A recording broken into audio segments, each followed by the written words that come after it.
Italian Wine Podcast. Chin Chin with Italian wine people.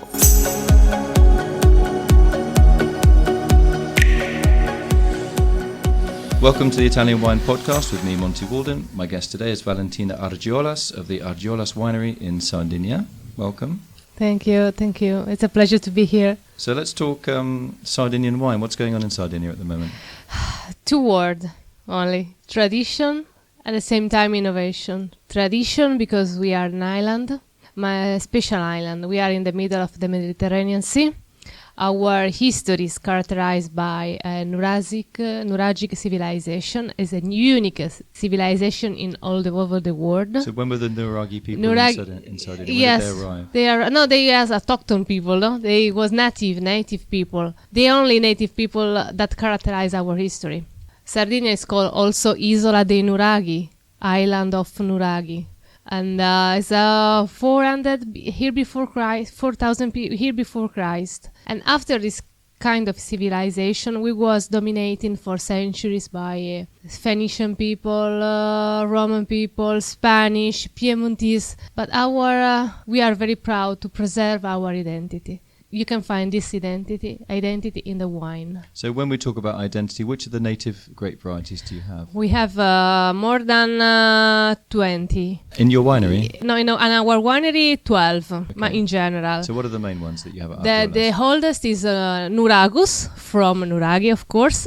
Is a white grape variety, typical of the south part, Cagliari area. And what kind of wine is it? Is it a spicy wine? It's a dry wine. Very famous because at the beginning was produced in bulk as a sell in France and Germany. They would say, we never used to buy Sardinian It's wine. an amazing grape. And also the most famous Vermentino, Cannonau, of course. So that's a red grape? Yes. Otherwise known Vermentino as- is a white and Cannonau is a red. Grenache, also known as Grenache. There is the different theories. Okay. One said that Cannonau is a native grape from Sardinia.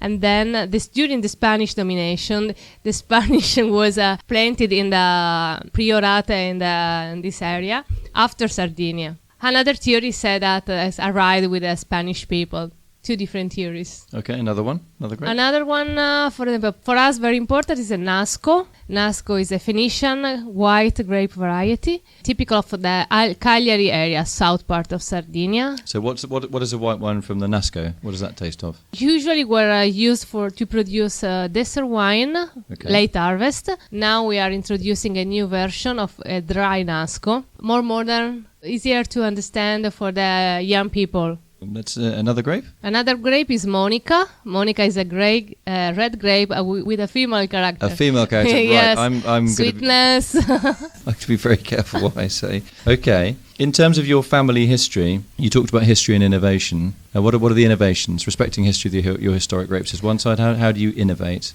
Innovate, okay.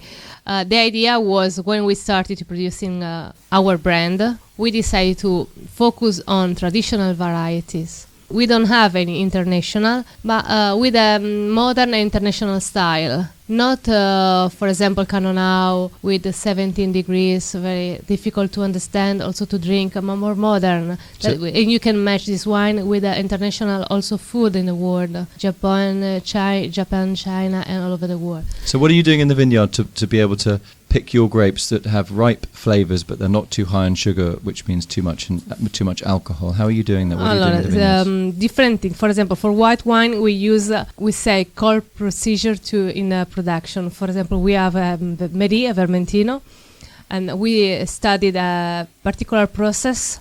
We cut the grape, we put the grape in the lorry, we cover the grape with dry ice, and the temperature drops from 30 degrees outside to 10, thus preserve the flavor, aromas, and also avoid the pre-oxidation and the pre-maceration.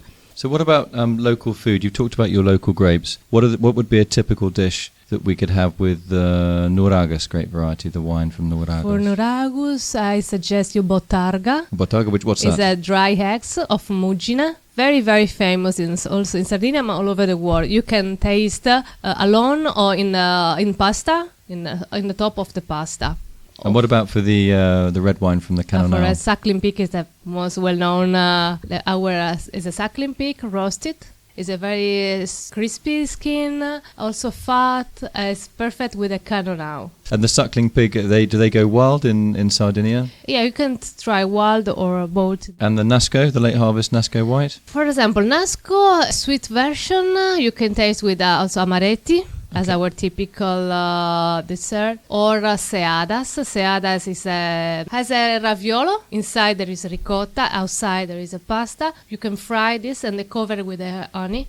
It's very, very good. The dry version I suggest you to try with, for example, fregola, another our typical pasta. So what form is the fregola? Very small as a rice, but it's made by hand, and with the flour, salt, and water. That's it. Very easy, but you can combine with, for example, tomatoes or prawns, sweet pepper. It's very tasty, and it's perfect with a Nasco dry. So how are you encouraging people to come and visit you directly on the beautiful island of Sardinia? How are you doing that? Because Sardinia is the island of centenarian. It's an island where we have the most important percentages of centenarian people, and the secret is because it's a healthy island. No? There is a beautiful weather. We don't have industries, for example. A very healthy food, a good wine, few people, small cities. The style of life is incredible. Yeah, you have an incredible. Some of the villages, as you're saying, on the island have incredible populations of people over 100 years old who are still. Also my grandfather lived Really? till 103. So what's his favourite meal? For my grandfather, Yeah, when you go and have a family meal was with him. soup, every day soup. For Brodo? dinner. Brodo. So broth. Yes. Also vegetables depend, and fish. Okay. Every day for 30 years he ate soup and fish, a glass of wine. Okay. What's his favourite wine? Red wine. Okay. Red wine. But not too oaky or just an everyday table wine. Yeah? Yes, of course. No, for example, if you ask my father which is your favorite, he say they are also my sons. I can't choose one. Valentina Argiolas, thanks very much for coming in today. I'm going to move to Sardinia and I'm going to try. I am expecting you. Try and live to 100 years old. I live in Tuscany, which is a very rich diet, probably not always a very healthy diet. I'm moving, I'm changing. It's broth and a glass of red wine for me from now on. Thank you. I'm expecting you. It's an amazing island. Thank you. Follow us at Italian Wine Podcast on Facebook.